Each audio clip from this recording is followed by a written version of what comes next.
Hello, cinefans. I'm Kendall Krufer, and this is Watching Classic Movies. My guest is Caroline Young, author of Single and Psycho, How Pop Culture Created the Unstable Single Woman. We talked about the many ways unmarried women are represented in movies and television, and how they're often vilified, from Fatal Attraction and its fascinating inspiration Diversion, to Gone Girl and the singletons of Bridget Jones and Sex and the City. We covered a lot of ground. Welcome, Caroline. Thank you for joining me today. Thank you for inviting me. Single and Psycho, How Pop Culture Created the Unstable Single Woman. I could not put this down for a whole weekend. It was really a wonderful book, so congratulations on that. Oh, thank you so much. No, that's really, that makes me happy to hear that you enjoyed it and that you couldn't put it down. That's just, a massive compliment. So thank you. The thing that got me was that I had an expectation of like Fatal Attraction, single white female, the hand that locks the cradle, like that kind of Single and Psycho. But Yes. I realized there's also the perception of somebody being single and Mhm. psycho, the reaction to Thelma and Louise, for instance, Right. Yeah. Yeah. or like Sharon Stone in Basic Mhm. Instinct, where she doesn't really want to get married, and I was more like, oh, the woman Yeah. desperate for male attention. How did you put this group of films together? Because it really is quite brilliant the way you unfold all of this. Oh, thank you. Well, yeah, it happened organically, really. So it was more just a case of as I was writing it, I just discovered more films and kind of went in a different direction. So yeah, when it started out, the initial concept was I've always loved those films like The Hand That Rocks the Cradle. It was kind of this idea of just wanting to tap into something about psychotic women, and then I went for the single route. But then I also thought of films where it's like the idea of revenge as well, or like this idea of being a kind of vigilante because a woman, it's a woman who's so angry at the world. So I just felt like it wasn't just about that fatal attraction idea. It was like this idea of being single, but also just fed up with society as well. And I think, particularly in the last few years, I think that kind of idea has, come to the surface a bit. So yeah, it just kind of happened organically, really. So yeah, just as I was researching and writing. Well, I loved how you said we are so scared to be called out. Like women can be Yes. strong if the power fits within kind of patriarchal norms and expectations. Hmm. Yeah. Yeah. Yeah, And, exactly. and you put your own story into this in a large way. And this is something that could very much backfire, but there's something so genuine about the way you lay yourself bare, something so relatable. What made you decide to go personal with this book? Well, yeah, it was kind of a sort of difficult choice Yeah. because I did find that quite exposing. But that was kind of in my mind as the book came from a sort of place that I was at where I was feeling quite fragile and slightly psychotic, I suppose. And so I think, and I was just reflecting on my life as well, and also just the bad relationships I'd had. And, I was really wanting a baby, and I was in my 40s, and it was just, I was feeling like a character in one of those films, like in the sort Yeah. of that genre, the horror genre of women regretting, the mistakes they've made. So I was feeling like that myself. And I just felt like by sharing my story, maybe people could find something relatable. And I thought it was interesting just to kind of look at how I've been shaped by the films and how, I relate to them. So not in a way, I suppose, that's like these films are terrible. I really enjoy the films. I get a lot out of them, but I just think it's really interesting how they kind of reflect my life and they also reflect society. So they're kind of a mirror, I suppose, and I find that quite fascinating. I did make me feel like it played up how sympathetic these characters are in the end, no matter Mhm. what. And this is especially with American films, no matter how much they make them this big evil villain. The women in the audience, and there's men too, are Mhm. seeing what's really going on. What I loved about your journey in that book is I just wanted to give you a hug because I just because I was like, you are enough and you're okay and you're doing the right Oh. things. It's not your fault. And it was great to see you realize that yourself in the course of the Yeah. book. And it really Yeah. did tie in so neatly with the films. How Yeah. did you feel once it was out there? Like, what has the response been? I don't know yet. I'm not sure. No, that's Yeah, I'm fine. waiting to find out the Yeah. response. So yeah, I mean, I am a bit worried because I just hope people won't sort of think what a weirdo or just like, oh, she sounds a bit strange, or was I being too self-pitying? I Yeah. was trying not to kind of be like the victim, I suppose, but I wanted to, just this is what my life was like, this is why, but not to be, yeah, not to play into the kind of victim mindset, hopefully. So yeah, it's a little bit exposing. So yeah, I'm not sure It's just so how I feel. honest. It's so honest. Yeah. And I One thing I really wanted to talk about was the difference between Fatal Attraction, the film that kind of started the whole idea of bunny boilers, these psychotic single women, and its inspiration, the just short British film Diversion, which came out in 1979. And I think part of that is like the Alex character in Fatal Attraction, how some of it is just these thoughts that a lot of women honestly have and don't put out there, and that you've been so brave to put out. I mean, this is really how it is, not how we present ourselves. Yeah. So, how do we get into this? I guess both of these films are about kind of the threat over Mhm. women who dare to ask for more. Yeah. Yes. I think, yeah. So I think, yeah, Diversion is really interesting. It's a 30-minute short film. It was what became before Fatal Attraction. And then the writer and director was asked by Sherry Lansing of Paramount to then write a longer script. And it became Fatal Attraction because Sherry Lansing saw that short film and she really connected with the character. She felt like she'd been the woman in this film who's Yeah. basically has all the kind of traits of Alex Forrest, but if you watch it, you can kind of see the similarities. There's not the bunny boiling. That doesn't happen until the feature length film. But Right. she says something, actually, she also says, Alex says in Fatal Attraction, when she asks Dan to come and spend the day, she says, I'm a really good cook and I love animals. And obviously that's got like loaded, it's really loaded Foreshadowing. when you then know what's coming next. But she also says that the character Erica in Diversion also says that too. So it's interesting how that kind of gets expanded on. Yeah, it's just, I think it's, this woman, she's set up as, I suppose, maybe leading the guy on by saying that she can have no strings. She's quite comfortable with that. And she's very sexual. She appears confident. But then, when she realizes that it was a one night thing and she's not comfortable with it, it's then she overreacts to it. So it's kind of from, I suppose, from the point of view of the man. You told me it was one thing. You said that you were comfortable with it. And now like you're not. Yeah. But then from the woman's point of view, they're like, no, you can't just suddenly do that. 1 minute you're like all Discard over me. me, the next morning you're like out of there. And so I think lots of women can kind of sympathize with that feeling of suddenly, as soon as we've had sex, you're out the door.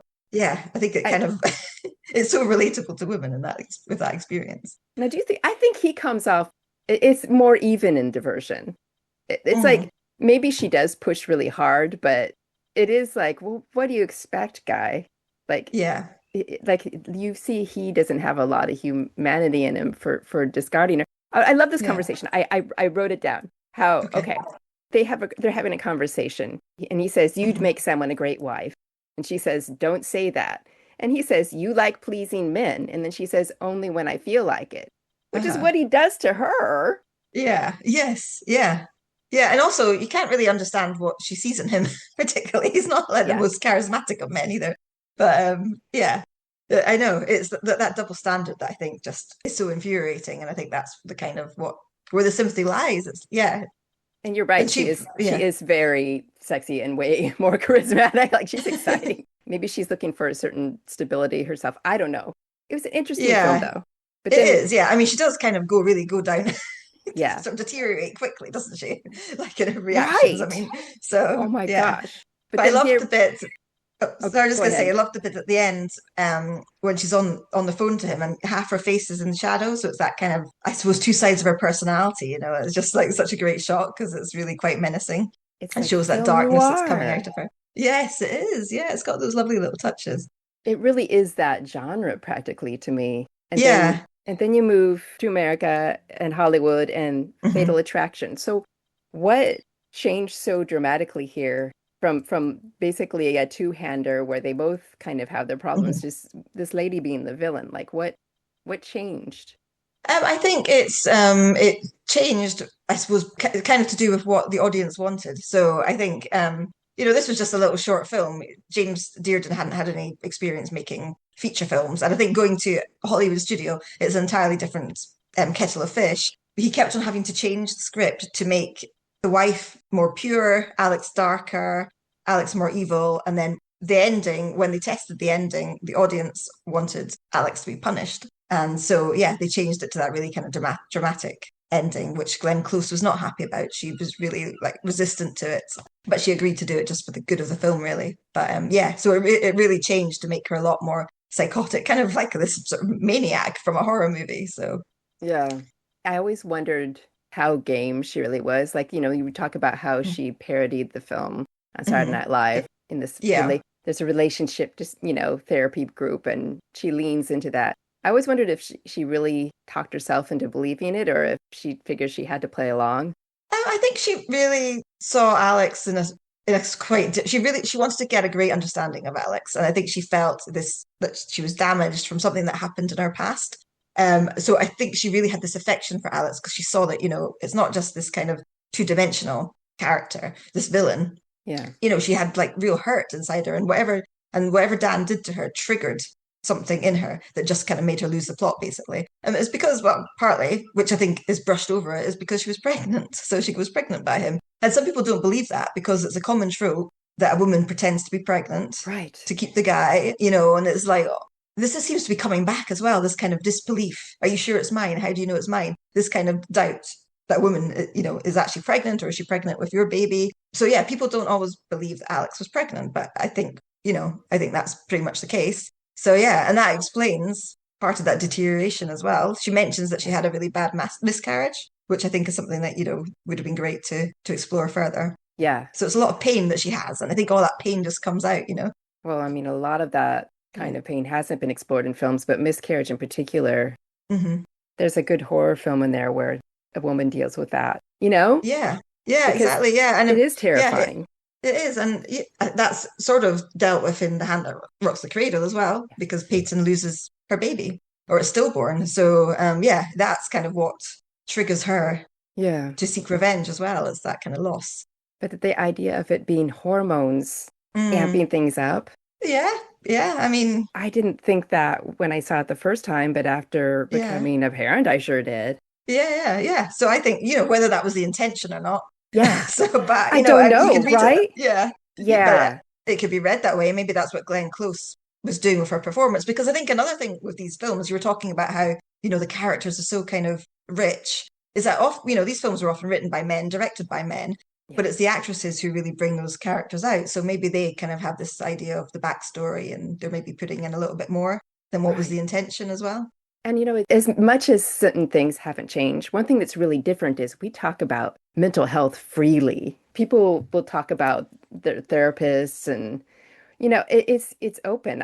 I don't you Yeah, couldn't make this film today because that aspect of it, would yeah, invite sympathy or at least, a yeah, different point of absolutely. view. Yeah, and I think people are a lot harder on cheating. So I've noticed that I Yeah. think with like younger people, like cheating is seen as this really bad, terrible thing, which it is, but I Yes. don't think that sense was there in the 80s. I don't think so. I think condemning people for adultery is a lot stronger nowadays, I think, just Yeah. from what I see online to reactions to various celebrities. So yeah, and the mental health thing as well. People are like, when I was growing up, people didn't talk about mental health, and that was in like No. the 90s, 2000s. It wasn't really a discussion. So I think it's great that people are so much more open.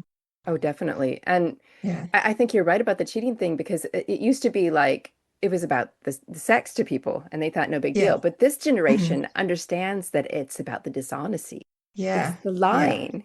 And that really looking at Fatal Attraction now, that's what bothers me about this man is that he's Yeah. lying, you know, Yes. Yeah. and nothing about it is honest with any of these Mhm. relationships. And why wouldn't that make a woman upset? You know, Yeah, and and I think it's he tries to get her to have an abortion, or pay her off, and it's like, so he's yeah, not willing to own his own, his mistakes, and yeah. she's the one who has to suffer for it. So I mean, he's just not showing any feelings. So no, I also thought it was interesting some of these women that are kind of portrayed as, murderous and psychotic, they actually kind of low-key become heroines. I'm thinking in particular about Basic Instinct. Okay, right, yeah, I remember in my college town going with several women and, my one gay friend yeah, and just being floored. Like we right, we we walked out of there, we lit up a cigarette, like what is this woman? And she's stabbing people with an ice pick. yeah, But our take was she doesn't care. She yeah, did what she wanted. She was not molded by anybody, and she did not yeah, worry about marriage or children. She just did her thing. It was revolutionary, really. yeah, yeah, and she got away with it as well, which is Yeah. also really good. I was confused when I saw it. I was a teenager, And I was quite confused by the ending because I thought, hang on, I thought she didn't do it. And then she's picking up the ice pick. So I remember Yeah. like being really confused as to what was going on there. But yeah, she gets away with it ultimately. So Yeah, I can't remember if I thought she did or not mhm. either. But then, you know what? I really can't remember. I think that I was so overwhelmed by the character Yeah. that I just that idea of it kind of Hmm. it overran the plot a little bit. It just didn't Yeah. matter Yeah. because the vibe was a certain way. So, Hmm. and then we've got this other take where Thelma and Louise Hmm. reacting to the patriarchy, you know, Yeah. reacting to male violence, how they really, I would have never said psychotic woman, right? Like you and Yeah. I wouldn't, Yeah. but it was perceived as that. I remember It was that perceived. now. Yes, it was. Yeah. So yeah, I mean, I think that the reaction was basically these women have gone off the rails and they're going to encourage other women to do this terrible man-hating behavior. And when Yeah. yeah, when I watched it, I was 12 and I loved it so much. Like I really felt this powerful feeling in me, which was yeah, it was something like I hadn't experienced before. This kind of like these characters, wow, I really felt for them and wanted to be them in some way as well. So yeah, there was this kind of sense of freedom in watching them. Um, yeah, it was really powerful, and it wasn't until later that I found out, that they were so controversial, and people there was a backlash against Thelma and Louise. And remember being quite confused by that, like not really quite getting why there would be this backlash against them. But yeah, I Yeah. think they really ruffled feathers. I mean, sisterhood is very threatening to, Yes. well, to the patriarchy because we get talking Yeah. and, but Yeah. I really thought that it was more that than the crimes they were committing, Hmm. which Yeah. it's kind of about where you're going with your own Hmm. thinking in the book. And it kind of leads us to why Sex in the City, which Hmm. you also discussed, was Yeah. so interesting. It wasn't that they were being so, I mean, it's interesting that they're so bold Hmm. about sex. That made Yeah. me laugh when I first watched. Like, oh my gosh, I can't believe they're talking this way. This is Yeah. hilarious. It's so refreshing. But now that I think about it, after reading your book, I understand the Hmm. thing that was revolutionary was the sisterhood, Yes. Yes. like how it always came first. Yeah. Yes. They were still looking for men. Yes. But yeah. But yes, the message that they tried to sort of deliver was that it was all about friendship, and that was the most important thing. But there was obviously kind of a contradiction because they Yeah. ended up in happy relationships. And at the same time, the message still was, that, relationships were really kind of the most important thing, and It still having does the that. family and the Yeah. marriage. And it still is that. Yeah. So But yeah. But it's yeah. like brunch happens every week Yes. though. That's always a priority. Nobody's like, I can't do this because of my man. You know? Yeah, exactly. So Yeah. Yeah. it's There's two no one ways who's about it. stopping them. Yeah. So it kind of makes me think a little bit about how pre-code women would kind of get away with their freedom in the end. Not always. You know, sometimes they'd Hmm. be like, I'm tired of all this freedom. Let me get married, you know. Yeah. But like the 40s and that, you know, it would be Hmm. like them going back. And it's just interesting because that's kind of how Sex in the City is regressive, how they have all this freedom, horrible freedom, I guess. And then they do at the end of the run of that show end up Hmm. domesticated. Yeah. I mean, it Yeah. kind of But I shows suppose, you, yeah, I guess it was showing different types of love. But at the same time, I mean, the message is still kind of a shallow message, really, because it's all yeah, about, this kind of glamorous, unattainable life. Carrie is pretty awful when you yes, watch it. There was one episode where she and Samantha were going on the Amtrak to San Francisco, and they were just being awful on it. yeah, I just watched it and thought they couldn't cope with like an overnight train journey. They yeah, were like all like dressed up and they were trying to like flirt with all the men on board, and they were like hating it. And I love Amtrak. I love a train journey. And so I yeah, just like I couldn't connect with that like way of it was too girly. It was too sort of like not being capable. That annoyed yeah, me. Sometimes it was like they weren't capable. They can't do things, because they don't have the right footwear, or they're kind of just they don't want any sort of discomfort. And that is that aspect of kind of being overly feminine that sort of yes. riles me up a little bit. So It's like you're not in North by Northwest. It's a different yes. kind of train, you know? I know. And I think Eva Marie Saint would handle it a whole lot better, So Right. yeah. It's interesting to me, the idea of the unstable single woman and the things that are unfair about it. Hmm. You know, about how like you'll have sympathy for the woman who lost her child in the handlocks, a cradle, Yeah. or like, you know, feel attraction. But Carrie in Sex in the City was people loved her. when that show was running. It's only now that they're realizing those people, like you're saying, they were pretty shallow. They kind of weren't very nice to the rest of the world. Maybe their sisterhood is great, but and Sherry, like Carrie really is the psychotic woman in a way. She is, yes. Yeah, she does so many sort of slightly unhinged things.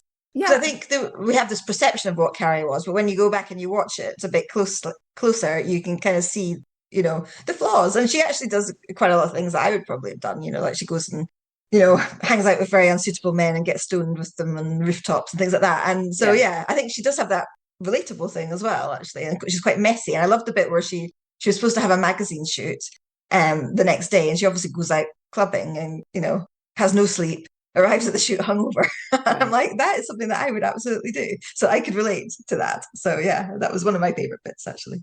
I mean, the embarrassment of kind of like overshooting I've done that too.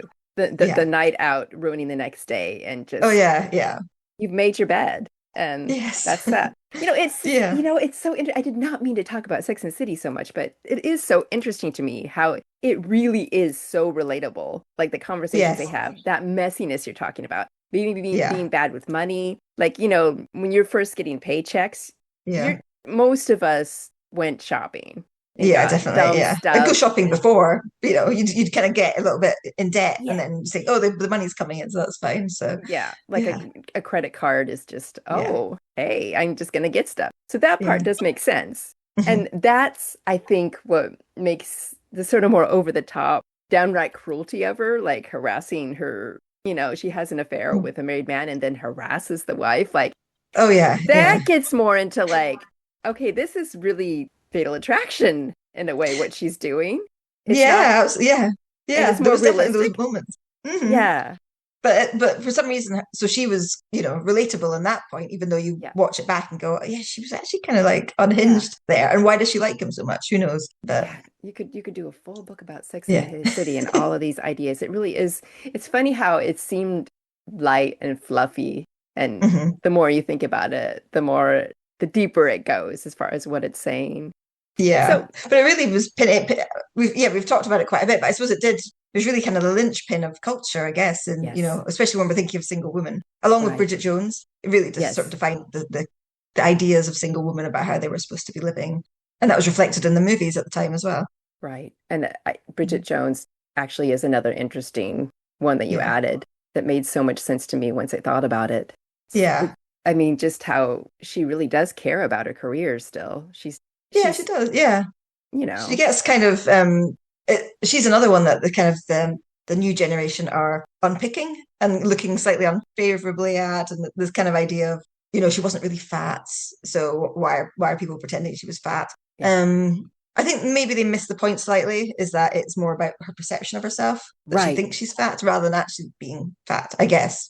But I suppose I guess in the media, Renée Zellweger was kind of portrayed as having put on loads of weight, so now she was chubby, whereas opposed she wasn't before. So I guess it was kind of built up in the media a bit like that. But I think the actual Helen Fielding Bridget Jones was this idea that she only thought she was fat. I agree, like the Kathy comic strip, how she was always so insecure about a swimsuit and all that. You see it as their perception. It's something. Yeah, it's a perception. Learned idea that you don't love yourself, kind of. Yeah. No, I agree. Though I do remember her gaining the weight and that being news. I know, it was all like about, how did you gain all the weight? And she'd say, well, I ate pizza and donuts. And, and I was like, I kind of just do that anyway. So I know. But hers was like, when have I ever denied myself that? And how would it be worth it? So do we have a version of this Fatal Attraction thing now that we need to look at? Is there any movie that kind of is like, from now? Well, it's interesting, I suppose, the television series, those Damage was remade as Obsession. I think it was Obsession. Was it Obsessed or Obsession? And I think that's kind of an interesting, because it's not only showing that it's really streaming services that are making these kind of domestic thriller content that you used to be able to go and see in the cinema, but also they're reevaluating it a little bit as well. So Fatal Attraction, did you see the television series Fatal Attraction? I haven't. I only very recently realized I had access to it and thought, well, okay, I might check that out. because Yeah, I mean, even the trailer made it seem like I don't know what I think yeah. about this. I didn't feel confident about it, and I was curious to see what it really did. Yeah, I mean, it's worth watching. I was quite slow and I felt like it didn't really, it was, I think it was supposed to give Alex more agency, but I don't think it worked out that way. I didn't, when I was watching it, it didn't excite me. Like it wasn't like a edge of the seat, I must keep on watching kind of thing. I watched it because I was writing this book, so I was Right. interested in it. And I would have probably watched it anyway, just because I like the idea of it.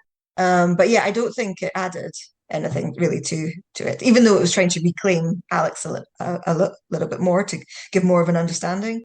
So yeah, the girl on the train is and Gone Girl. I've classified Gone Girl as part of this as well because That's it's what I was trying to really think of. Yes. yeah, it's exploring mental health in women. It's showing the damaged woman and it's offering more of an insight as well. So yeah, I think it's kind of and it appealed to women because you kind of relate a bit more to the characters. I think Amy in Gone Girl is fascinating because she's an amalgamation of all those bad women of Alex, and she's Sharon Stone in Basic Instinct, and yeah, she's all those kind of like different tropes, I think, rolled into one character. So yeah, I like her. I think it's interesting because it's trying to diagnose her a bit more. I think there's this idea of wanting to kind of give them mental health diagnosis. I really liked Girl on the Train. I think it's got the three storylines of women going through different aspects of motherhood and marriage, and I thought that was a really interesting exploration of that and about how you cope as talking about infertility and miscarriage, and the lead character Rachel, she's turned to alcohol because she couldn't have a child, and it's that kind of emotional stress that women in their 30s often feel. So I think that's really an interesting one that I included. Also, and recently, I suppose there's films, well, I guess Promising Young Woman, because it's this idea of revenge. I included that. So yeah, this idea of seeking revenge on the patriarchy. Hmm. And yeah, she goes out and pretends to be a certain type of woman, but she's actually got this whole plan, to take revenge on men. So yeah, I think that's an interesting twist. Yeah, she's got such a steady eye. Yeah. Like so she's so firm in who she is and what she's Hmm. doing. I, Yeah. I still don't know what I think of the film overall. There's something about it that didn't gel for me, but that part was Hmm. absolutely stunning to me. Just that she gets Yeah. catcalled and she stares. Ye- She just stares at yes. them I and is liked, yeah. unashamed and doesn't back Mhm. down, and they don't know what to do with it. Yeah. I felt like when I watched the trailer, I was really excited about it. And I felt like the trailer maybe it gave this impression that she was going to kill the guys. So I think Yeah, that was when I was watching it, I was expecting her, these guys, she was ticking like the numbers off of the book. I was like, oh, did she kill them all? So I thought that was kind of like maybe was that a letdown? I think maybe we wanted her to kill them. I think it wasn't extreme enough, maybe. I don't know. I confess, yes. But but what it did was felt so much ickier because I think it felt real.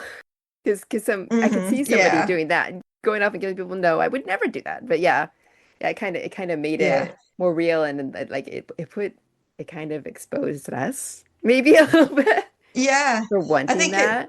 wanting, yeah. But yeah, in terms of Fatal Attraction film, there is actually quite a lot on like these sort of cheap ones on Netflix, actually. There's like Yeah, there always seems to be some new kind of Fatal Attraction type film on Netflix, or like I don't Tubi know, some too. sort of Fatal Desire, or I don't know, I've made that Yeah, title up, but things like that.